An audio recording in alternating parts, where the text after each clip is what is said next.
Assalamualaikum warahmatullahi wabarakatuh. Kembali lagi dalam acara Enki Talk Show. Nah, hari ini hari yang sangat spesial. Kita kedatangan seorang ahli sejarah. Nah, khususnya sejarah Islam, sejarah Nabi, sejarah panutan kita semua. Nah, selamat datang Ustazah Fitriyanti. Iya, makasih Ustaz. Oke, saya panggilnya Ustazah boleh? Boleh. Ustazah Terserah Fitri. Pak Rahmat mau Oke. panggil apa. Bagaimana kabarnya Ustazah? Sehat? Alhamdulillah sangat baik. Oke, beliau terkenal dengan ustazah, seorang guru yang sangat menguasai, sangat paham betul tentang sejarah Nabi, tentang sirah nabawiyah. Nah, hari ini kita akan sedikit-sedikit berbincang tentang kemampuan beliau. Sebelumnya perkenalkan diri dulu. Ibu, bagaimana ceritanya Ibu bisa sampai ke Nurul Quran? Apakah naik perahu, naik boat, naik kereta? Bisa Ibu ceritakan sedikit? Bismillahirrahmanirrahim. Nama saya Ustazah Fitriyanti, dipanggil Ustazah Fitri. Alhamdulillah, saya sudah mengajar udah lebih kurang 16 tahun Ustaz. 16 Dari tahun? tahun 2008. Oke. Alhamdulillah saya pertama mengajar di sekolah lama itu Nurul Fikri. Oh, dari Nurul Fikri, oke. Saya di sana nggak pernah saya menjadi menjabat wali kelas. Oke. Saya di sana selalu menjadi guru Al-Quran. Bersama tim-tim saya, termasuk Ustazah Firda waktu itu. Oke. Oh, awalnya berarti di Nurul Fikri, iya. Kemudian di Nurul Quran. Baru kami alhamdulillah bergabung di Nurul Quran. Di Nurul Quran, oke. Iya. Alhamdulillah berarti dari pertama tahun pertama Nurul Quran saya sudah bersama Nurul Quran. Berarti memang perintis lah ibaratnya, Bu. Dari awal Nurul Quran sudah ada berarti Ibu, ya? Alhamdulillah. Oke, luar biasa. Nah, Ibu, kenapa dalam setiap pola mengajar, kalau di SD itu ada namanya binter, kenapa Ibu selalu mengangkat tentang sirah nabawiyah? Kenapa Ibu menjadikan Nabi kita, Nabi Muhammad sebagai materi yang perlu diangkat?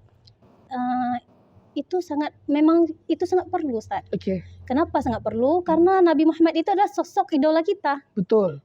Di mana kita harus mengetahui dan kita harus mengajarkan kepada anak-anak kita bagaimana Rasulullah itu. Dari wajah Rasulullah, dari sifat Rasulullah. Karena Rasulullah itu adalah manusia yang paling hebat. Betul. Ya, dari segala segi. Baik segi itu sebagai kepala rumah tangga, bagaimana Rasulullah terhadap istri-istrinya, bagaimana Rasulullah mendidik anak-anaknya, bagaimana Rasulullah kepada sahabat-sahabatnya, sehingga sahabat-sahabat itu Pak Rahmat, kalau tidak bertemu Rasulullah sehari, tidak menatap wajah Nabi dalam menit itu, dalam detik itu, mereka itu kesusahan. Wah, merinding dah. Jadi kan, jangankan kita orang Islam, sahabat-sahabat yang dekat Rasulullah, ada satu cerita, dia ini bukan agama Islam. Tapi dia tidak melihat wajah Rasulullah, dia itu tidak bisa. Dan itu non-muslim. Dia non-muslim, dia selalu ingin melihat Rasulullah.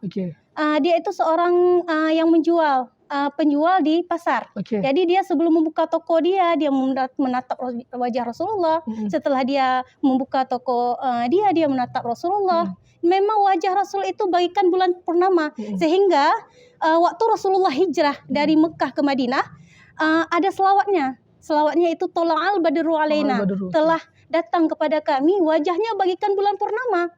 Karena sosok Rasulullah ini merupakan sosok yang paling tidak bisa kita bilang dengan kata-kata, Pak Rahmat. Kenapa? Dari wajah Rasulullah, dari ludahnya Rasulullah itu saja bisa menyembuhkan penyakit. Apalagi yang lain. Apalagi yang lain. Ya, betul. Penyakit apa saja yang bisa sembuhkan? Penyakit yang nampak dan tidak nampak. Penyakit fisik dan penyakit yang ada di dalam hati. Penyakit dunia. Jadi alhamdulillah ilmu ini sudah biasa saya sampaikan kepada anak-anak. Dan saya sudah pernah menceritakan bagaimana kisah Rasulullah menyembuhkan sahabatnya yang tiba-tiba mau berperang, matanya sudah buta. Dengan ludahnya Rasulullah bisa menyembuhkan sahabat tersebut. Dan penyakit yang hati itu seperti iri, dengki, itu bisa disembuhkan dengan ludahnya Rasulullah. Kemudian dari Rasulullah itu, keringat kita bau, Pak. Tapi keringatnya Rasulullah itu wanginya sewangi kasturi. Seperti kita ketahui, nanti di kebangkitan nanti kita dipimpin oleh khalifah yang kedua yaitu Imam Mahdi. Sosoknya keturunan Rasulullah. Itu Nabi Isa itu wanginya itu sejauh mata memandang. Apalagi wanginya Rasulullah itu. Jadi pada suatu hari ada seorang anak kecil itu dia menampung keringatnya Rasulullah waktu Rasulullah tidur. Kemudian keringat Rasulullah itu yang dia tampung misalnya 1 botol aqua gitu kan. Habis itu dia sisihkan kepada botol-botol yang lain. Saking keringat Rasulullah itu sangat wangi. Sangat wangi. Oke, padahal dalam botol padahal. Kalau kita berbicara tentang Rasulullah itu tidak habis. Apalagi sosok-sosok sahabat Rasulullah. Oke. Nah, Ibu, hari ini misalnya ketika Ibu berbicara, Ustazah menyampaikan cerita tersebut, katakanlah seperti ini biar mudah. Ada seorang anak misalnya tengah berkelahi misalnya atau sedang melakukan bullying misalnya, bully sesama mereka. Nah, cerita apa yang akan Ustazah angkat, Ustazah? Alhamdulillah, Pak Rahmat. Saya kan sering di awal pembelajaran saya sering memberikan sirah nabawiyah kepada anak-anak. Dan sirah ini selain anak-anak saya di kelas, juga saya berikan di binter pagi di hall dan musola. Karena saya alhamdulillah jadi wali kelas tinggi. Wali kelas tinggi. Jadi kan kami kelas berapa, Ibu? Alhamdulillah tahun ini diamanahkan menjadi wali kelas 5. Kelas 5, Kemarin tuh kelas 4. Kan? Jadi kan kami setiap program di sekolah kan kalau kelas 1, 2, 3 itu kan binternya di dalam kelas masing-masing. Tapi kalau kami kelas tinggi itu binternya di hall dan musola. Dan itu semua kelas 5 dia? Enggak, semua jenjang kelas tinggi dari kelas 4, 5, 6. Jadi di situ saya sering kali memberikan nasihat bagaimana Rasulullah, bagaimana sahabat Rasulullah itu ceritanya panjang lebar gitu kan. Jadi ada sebagian anak-anak yang saya kagum sama anak-anak tersebut. Mereka itu kalau misalnya mereka diejek sama kawan mereka, Ustazah, kita kan seperti Rasulullah, Ustazah. Rasulullah itu dilempar batu. Rasulullah itu setiap pagi diludahin dengan ludah orang Quraisy, tapi Rasulullah tidak pernah marah. Apalagi kata-kata apa, jangan ke sini, misalnya apa gitu kan. Itu aja kita udah marah. Sedangkan Rasulullah berjuang dengan demi Islam mati-matian kan. Berjuangnya dengan fisik, dengan materinya, semuanya Rasulullah berikan untuk kita, tapi kita itu aja kita udah marah. Jadi saya salut sekali dengan anak-anak yang seperti ini.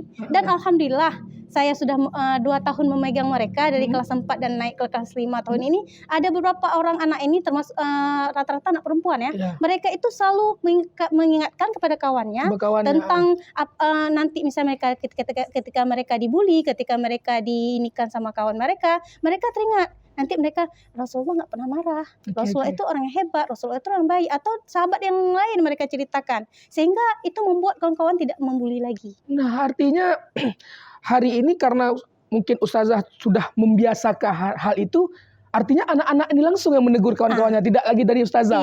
Karena sudah dibiasakan, Ustazah. Itulah yang buat saya senang, alhamdulillah. Luar biasa. Ilmu yang saya sampaikan, alhamdulillah menjadi ilmu yang bermanfaat, Ustaz. Karena itulah kita, untuk apa kita hidup dunia?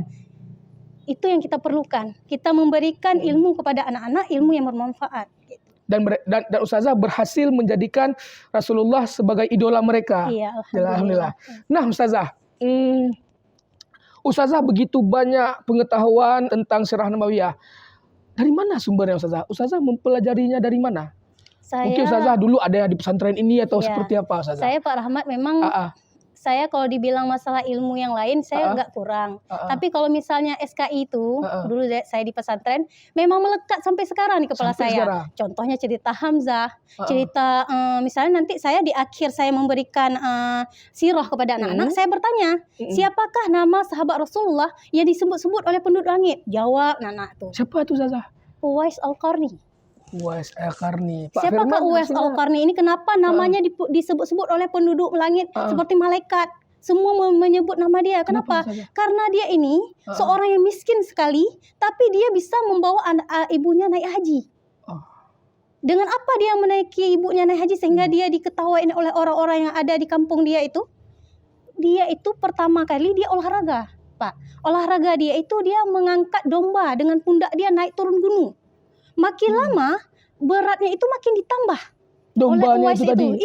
Oleh Uwais Al-Qarni ini.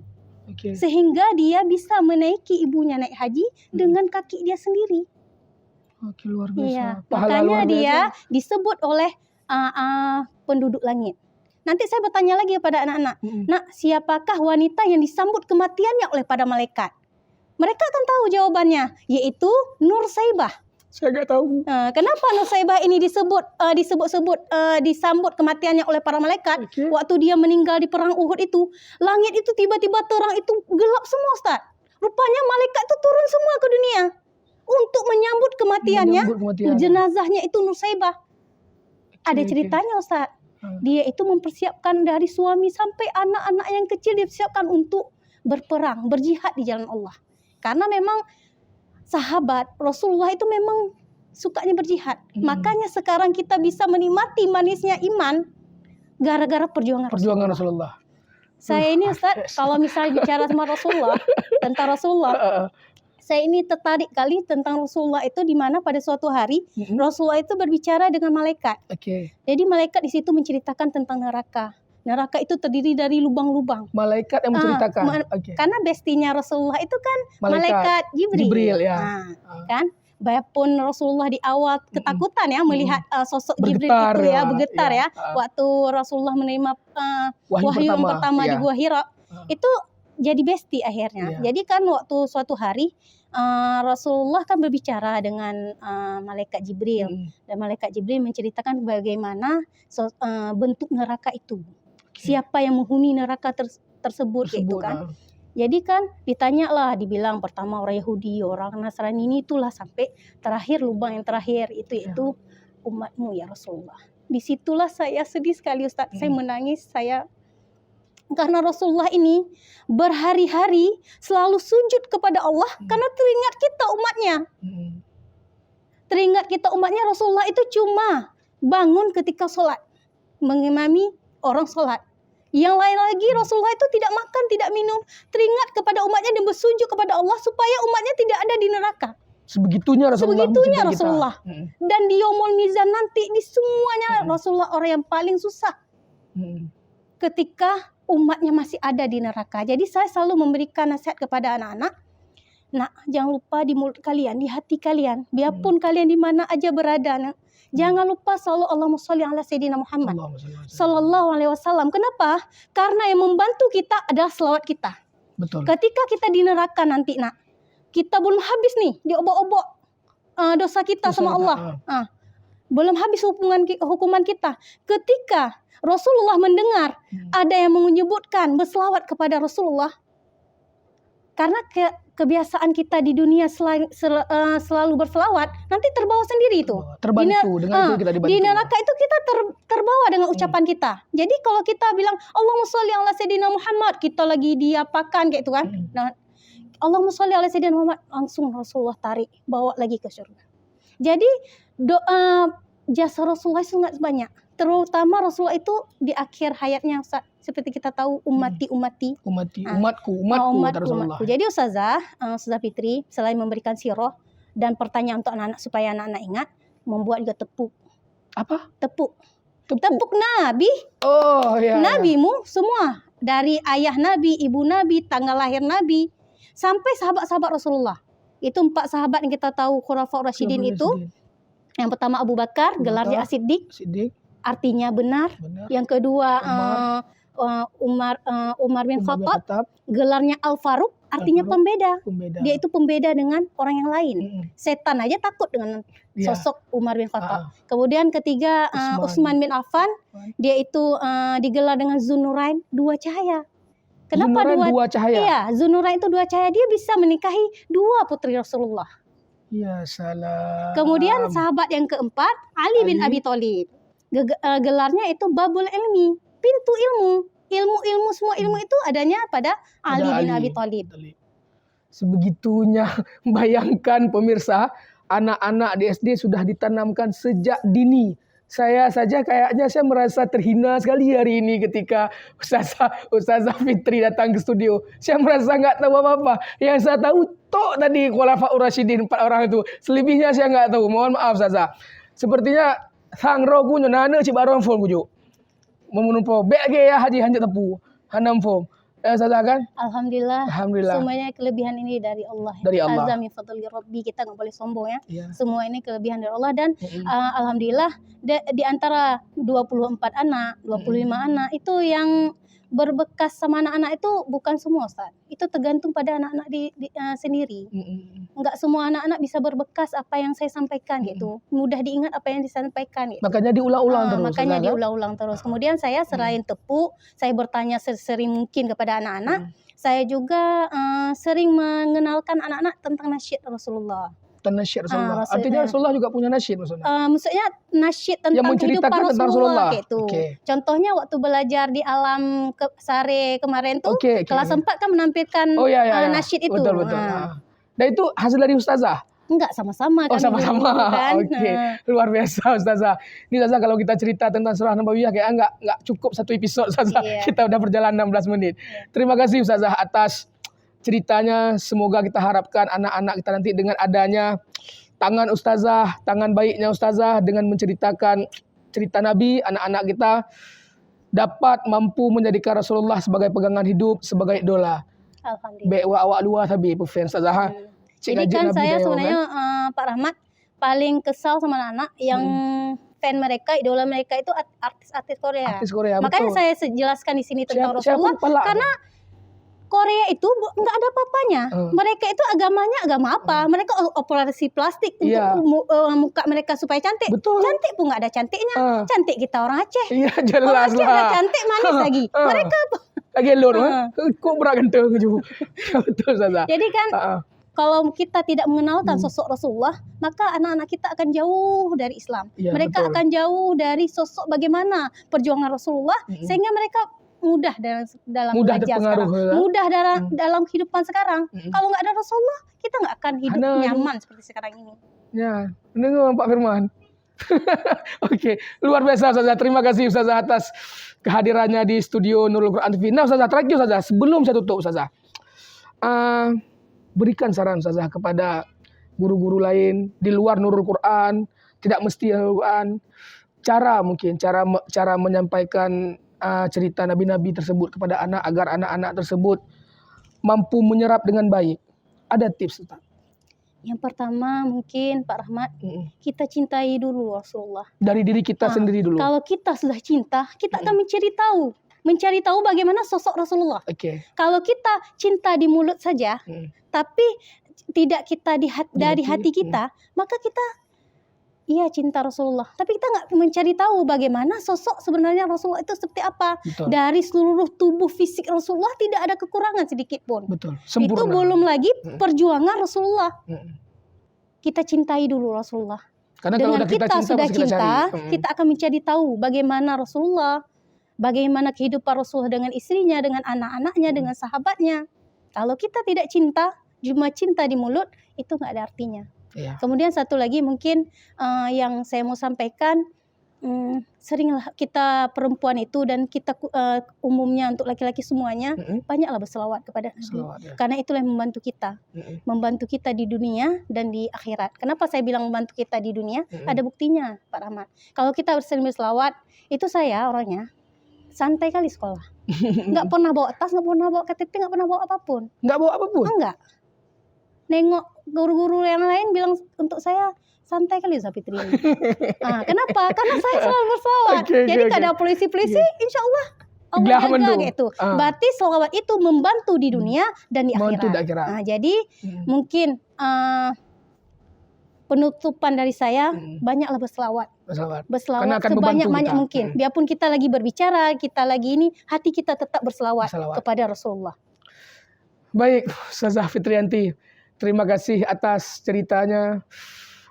Terima kasih telah hadir ke studio Nurul Quran TV. Kita beri salam sama-sama Ustazah. Wabillahi taufiq wal hidayah. Assalamualaikum warahmatullahi wabarakatuh.